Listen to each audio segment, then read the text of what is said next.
Salam əziz uşaqlar. Bugünkü mövzumuz Məhəmməd Füzulinin yaradıcılığı haqqındadır. Bugün Məhəmməd Füzulinin yaradıcılığı haqqında danışacağıq. Deməli, inşallah Məhəmməd Füzuli Azərbaycanın görkəmli alimi və şairi 1494-cü ildə Bağdad yaxınlığında Kərbəla şəhərində anadan olmuşdur.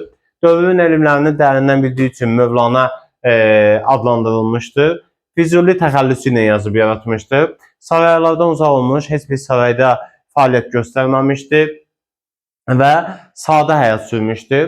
Əhd-i Bağdadi Gülşən Üşarə təzkirəsində Füzuli haqqında geniş məlumat vermiş, onu xoş sifət, hündür boylu bir şəxs kimi qələmə vermişdir yazılarsın. Bütün ömrünü İraqda keçirmiş, sənətkar 1556-cı ildə Kərbalada vəfat etmişdir və İmam Hüseynin məqbərəsinin astanasında dəfn edilmişdir. Elə ömrü boyda İmam Hüseynin məqbərəsinin təmizlik işlərini görən bir şəxs olmuşdur.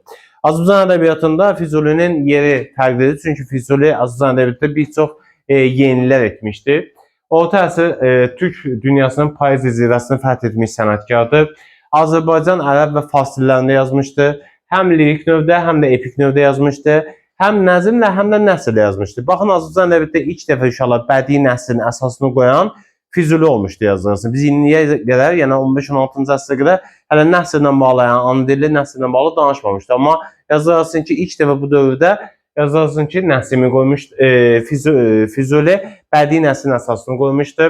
Yalnız əruz vəznində yazmışdı. Uşaqlar yazılarsın, heca vəznində müraciət eləməyib. Ana dilli bədii nəsrin əsasını qoymuşdu Şikayətnamə əsəri ilə. Klassik nəsrin böyük ustadı sayılır yazılarsın. Qəlb şairi adlandırılmışdır. Ana dilində və fars dilində yazılarsın ki, divan bağlamışdır. Həm ana dilində, həm fars dilində. Bir də diqqətli olun uşaqlar. Ərəb, fars və ana dilində qəsidələrdən ibarət divan adla yazmışdır yazılarsın. İlk bədii tərcümə əsəri yazılarsın ki, hədisi ərbeyinli, yəni 40 hədis mənasında verir. Allegorik poemanın əsasını qoymuşdur. İnşallah allegorik hekayə hansı dövrə düşürdü? Qədim dövrə. Kimin yaradıcılığında görmüşdük allegorik hekayəni? Nizami Gəncəvinin Sultan Silə Xəzinəsi əsərində Nuşirvan və Bayquşların söhbəti var idi, düzdürmü? Hə, ilk allegorik poema gəldi düşdü hansı dövrə inşallah? Orta əsr Azərbaycan ədəbiyyatına.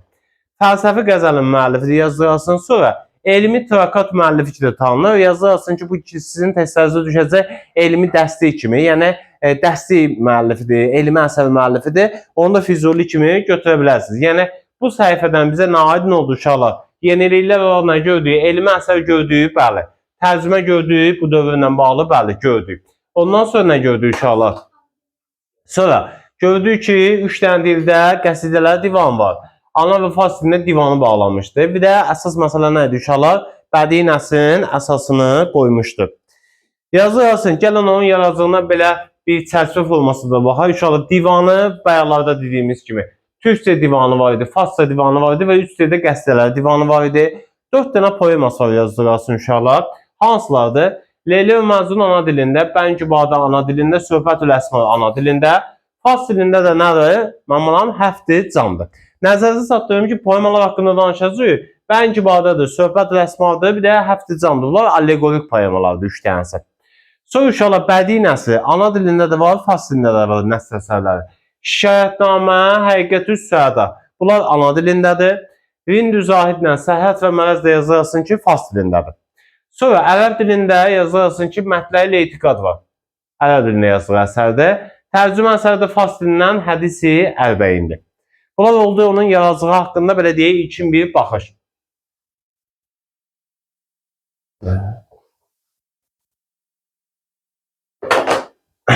Davam edək.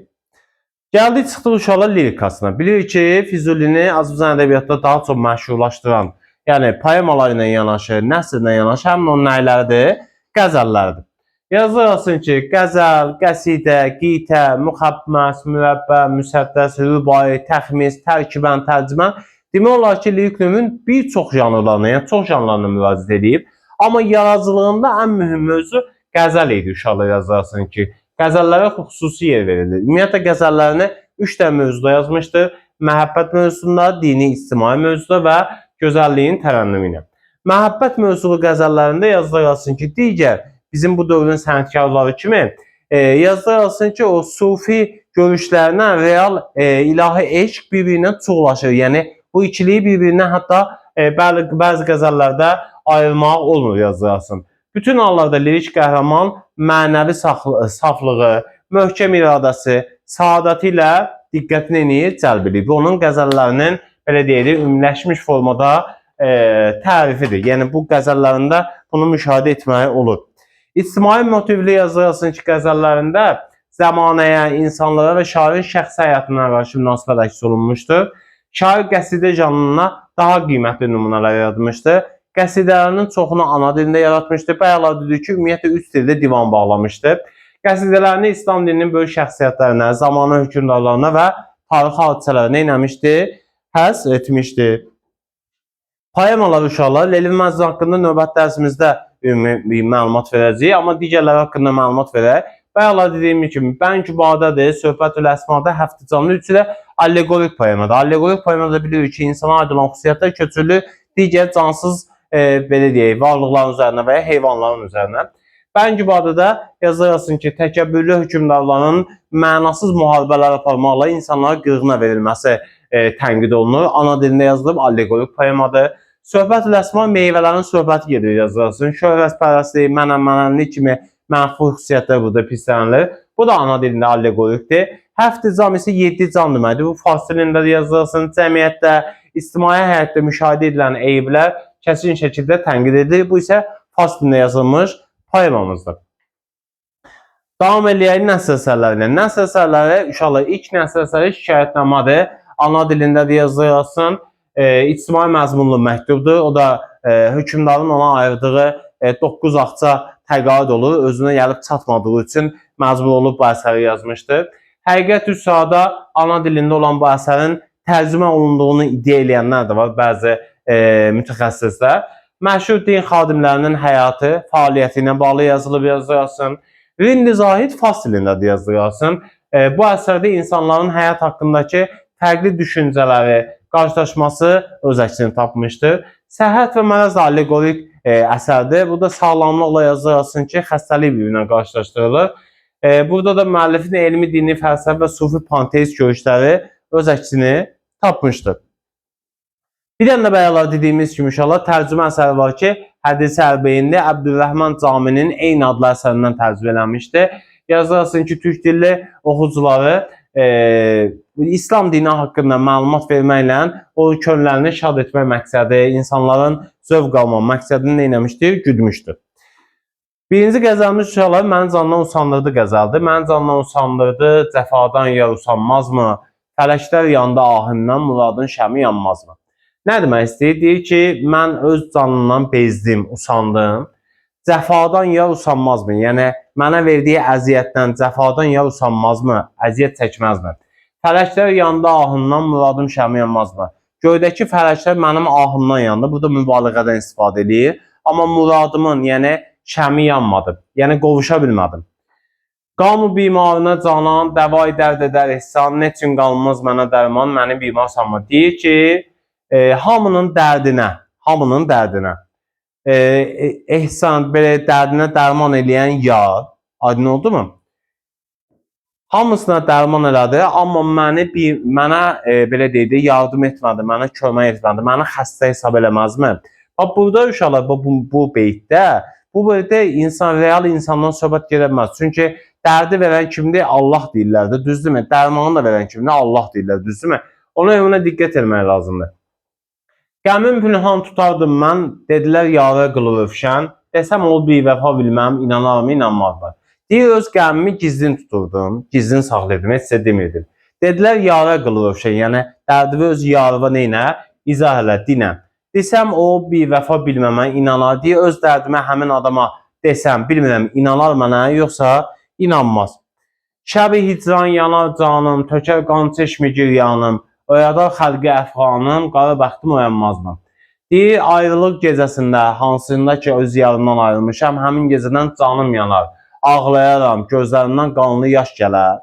Yazılsa, əfğanım, yəni fəryadım bütün xalqı oyadar, amma qara bəxtim oyanmaz. Burada da bədii təzaddan istifadə olunur. Gül rüxsarına qarşı gözümdən axar qanlı yaş su, Həbibim fəsli güldür, axar sular bulanmazmı? Deyir, yanağının gülünə qarşı, Gözümdən qanlı axar su. Göz yaşım yəni qanlı şəkildə axar. Həbibim, yəni sevgilim, fəsli yazdır, axar sular bulanmazmı? Deyirdim mən sənə mail, sən etdin əqlimi zail, mənə tən eləyən qafil səni görsək utanmazmı? Deyir, mən sənə meyilli deyildim, sən məni gördün, ağlımı əlimdən aldın. Məni bu məhəbbəti görə qınayan adam, qınayan qafil, məsələdən xəbərsiz olan şəxs, səni görsə utanmazmı?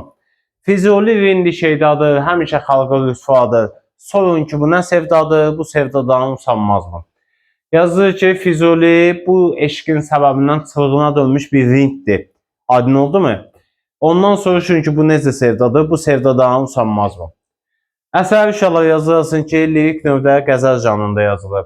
Qafiyə quruluşu A, B, A, C, A, C formasındadır. Qəzəlin qafiyə quruluşunu bilirik. Ana dilində əruz vəzninin həzəz bəhrində yazılır. Məhəbbət mövzusundadır. Qəzəldə rədifdən yazırsın ki, istifadə olunmayıb. Birinci beytə görə adlandırır. Sonda müəllif öz adını çəkir, ancaq özünə müraciət etmir.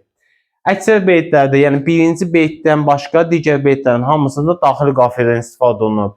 Sufizm düşüncəsi öz əksini tapıb və əsərdə tərənnüm olunan eşqi bir mənalı adlandırma olmaz. Yəni bilinmir, dəqiq real məhəbbət yoxsa sufi ilahi eşqdir.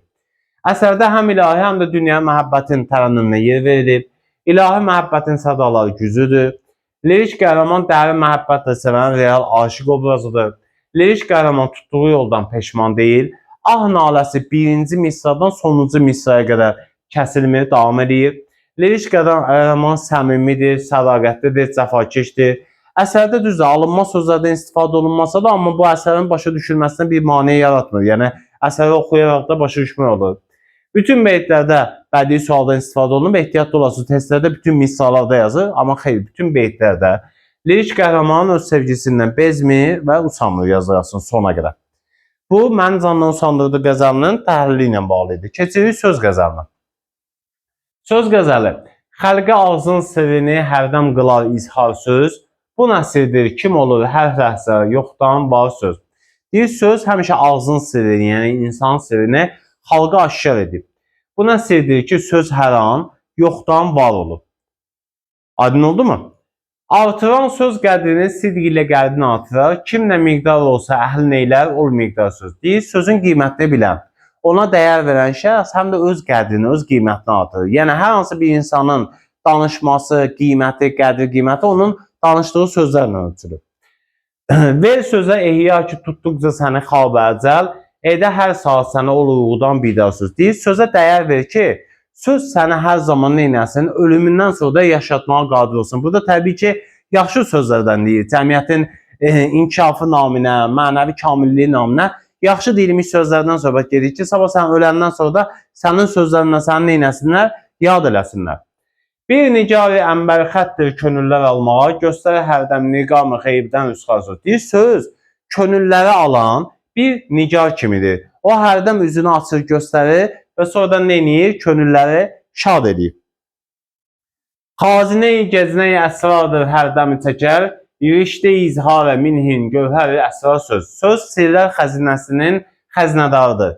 Hər an danışıq sapına min sıra neyniyər? İncilər düzər. Yəni, xoş söz danışan adam hər zaman neynəmək istəyir? Danışana qulaq asmaq istəyir. Olmayan qəbbas-ı bəhr-i mərifət arif deyil, kim sədəf tərkibi təndir, lölə-i şəhvarı söz. Deyir, mərifət dənizinin üzgüçüsü olmayan şəxs, yazdırasın ki, arif ola bilməz. Yəni, danışdığın sözlər mərifətli olmayından, əgər sən mərifətli deyilsənsə, sənin danışdığın sözlərdə yaxşı sözlər olmaz. Bədənin tərkibi sədəfdirsə, şəhana incisi nədir? Sözdür yazırsın. Gəl çox istərsən Füzuli, izzətin az et sözü, kim çox olmaqdan qılıbdır, çox əzizi xar söz. Füzuli deyir, əgər hörmətinin çox olmasını istəyirsənsə, sözünü az et. Çox danışmaq, çox əziz insanı hörmətdən salmışdır. Əsər uşaqlar lirik növdə qəzəl janrında yazılmışdır. 7 beytdən ibarətdir yazdırarsan. Qafiyə quruluşu qəzəldə olduğu kimi A, B, A, C, A, C formasında qafiyələnir. Bu, ərzun və əməli bəhrindədir. Şeirdə insanın dəyəri, onun danışdığı sözlərin dəyəri ölçülür. Müəllif sonunda öz təxəllüsünü işlədib, özünə müraciət edir yazdırasın. Hörməkdən düşmək istəməyənlər az danışmalıdırlar. Söz insanı ölümdən sonra da yaşatmağa qadirdir. Yoxdan var olan sözlər sirli bir dünya yaradır. Əsərdə söz sənətinin qarşısına qoyulan tələblər öz əksini tapmışdır. Şairin fikrində sözü yerində işlətməyənlər arif sayılmırlar. Müəllif sənətkarın qarşısına bir çox vəzifələr qoyur. Bu qədərdir dərsimiz uşaqlar. İnşallah növbəti dərsdə də Füzulinin Leyli Məcnun poeması haqqında öz məlumatlarımı sizlə bölüşəcəyik. Sağ olun.